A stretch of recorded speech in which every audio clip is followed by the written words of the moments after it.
What's going on, everybody? It's AG here. So today we're going to be releasing my preseason top 25 honorable mentions. We are about 7 or 8 Saturdays out from the regular season starting. It's slowly approaching. So if you are new here, if you weren't here last year, basically what this AG poll is every single week during the college football season, whether it's Saturday night after the games are done, whether it's Sunday morning, I'll release my updated top 25. So today we're going to be taking a look at my preseason honorable mentions. And then as we go, I'm going to be releasing one each day the closer we get to the regular season. So Monday, for example, I'll release number 25. Tuesday, I'll release number 24, and so on. I'm also going to be releasing my G5 top 25 as well. So be on the lookout for those videos that'll be coming soon. But with that being said, let's go ahead and get in my honorable mention here. Starting off at number 35. So this is essentially, the next 10 out that didn't make the top 25. Start number 35 here, we have Oklahoma. All right, so Oklahoma, a lot of question marks this year. All right, in particular at the quarterback position. Dillon Gabriel has gone to Oregon. How is he going to look in replacing Dillon Gabriel with Jackson Arnold? All right, Brent Venables, as we know, just got an extension. My main question marks are with Brent Venables and then with Jackson Arnold. Brent Venables without Dillon Gabriel has not had too much success at Oklahoma.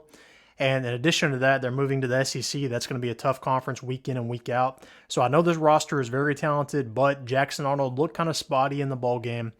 So they definitely have potential. All right, they could easily shoot up into the preseason, or not preseason, but regular season top 25, not too long into the season, But I have too many question marks right now to move them up into my top 25, but they're close, All right, next up, number 34, Texas A&M.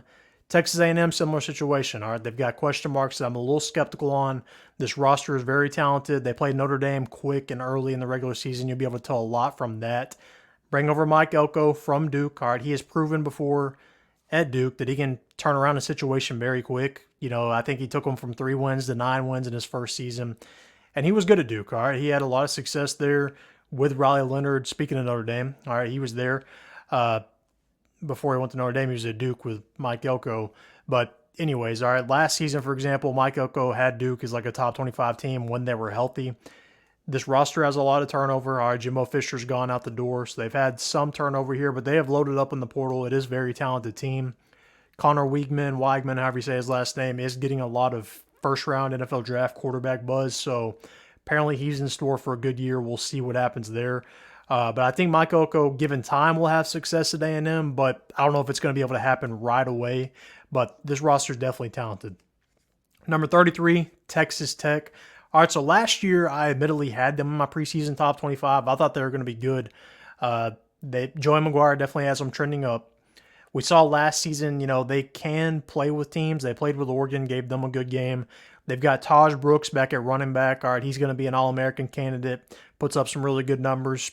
And last year, they got, like I said, got a lot of buzz preseason-wise to be the favorite in the Big 12, make the college football playoff. And a lot of times, you'll see these teams, they get a lot of hype. Then that year, in particular, we're talking about last season, they're not very successful. But the year after, they got all the buzz is when it actually hits, when it actually all comes together. So I think that could happen for Tech. They could be a sleeper out in the Big 12. Watch out for Texas Tech. Taj Brooks, a really good one. All right, 32, Kansas. Good season last year under Lance Leipold. They had Jason Bean at quarterback, coming for Daniels whenever he had his injuries. Now, Bean is gone. Daniels is back again being the guy. But the real question is, can he stay healthy? All right, Daniels has proven time and time again he's pretty injury prone, and I don't hope he gets hurt, but it's hard for me to believe in this team because he has had such a history of getting injured. They've also got Devin Miller running back. That offense is going to be explosive, but if Daniels goes down, what's in store for Kansas? Because they don't have Bean anymore to be the backup. All right, 31, Arizona. Admittedly, this is a top 25 caliber roster. If they had Jedd Fisch still as their head coach, they would be in my top 25, and they would be in the argument to win the Big 12. But I've got a lot of question marks with how is Brent Brennan going to look as their head coach. You got Noah Fafita back. You've got McMillan back, arguably the best receiver in the nation. Both of them put up really good numbers last season. They had a good season in the Pac-12. They come to the Big 12 now. It's hard to read just what caliber of a coach Brennan is because at San Jose State, admittedly, it's tough to win. So, it's kind of hard to read too much into, what success he did or didn't have there, which wasn't much. But How is that going to translate to Arizona? How is his coaching scheme going to fit with what Arizona had success with last year? We're going to find out. But if they can hit, they could easily win the Big 12. Our number 30, Virginia Tech. They return a lot from last year's roster, in particular Kyron Drones at quarterback. ACC, like the Big 12, is up for grabs. Like, really, anybody could win it. I think there's 7 or 8 teams that realistically have a shot at winning the ACC championship. And Virginia Tech's definitely one of them. Pretty good year last year. All right, they seem to be headed in the right direction, trending up. And like I said, they return almost their complete roster from last year in a wide open ACC. Virginia Tech could make a run. All right, number 29, Liberty. All right, the G5 representative last year in the New Year's Six Bowl. Now, their offense was explosive last year. They had the number 1 rushing attack in the nation. Kaidon Salter at quarterback. He's going to be an All-American candidate. Quinton Cooley at running back. He puts up some good numbers as well. Jamey Chadwell, as their head coach, has proven, whether it's here or Coastal Carolina, he can win a ton of ball games. So they're fighting for that G5 spot in the college football playoff now that it's expanded to 12 teams. Now, we saw when they ran to Oregon, which Oregon was good last year, but we saw when they ran to Oregon kind of how big of a drop-off there is because they didn't play anybody last season. They play a little tougher preseason this year, non-con. I mean, they play Appalachian State, so we'll be able to tell a little bit in that game on just how good they are. That's another team that's pretty good G5-wise. But they've got a lot back. They've also kind of added some pieces on defense and on the line from Power 4 transfers. So this team should be somewhat improved from last season, which they were already pretty good last season. So we'll see just how much better they can get. Our number 28, Wisconsin, Luke Fickell. Remember, he went there from Cincinnati. Okay, year 1, not too great, 7 wins, but the potential's definitely there. They bring in Tyler Van Dyke from Miami at quarterback. Backtrack a few years. Tyler Van Dyke was getting some first-round quarterback buzz when he was successful at Miami in that first year. Now, he's had some injury issues since then, so his stock has since dropped.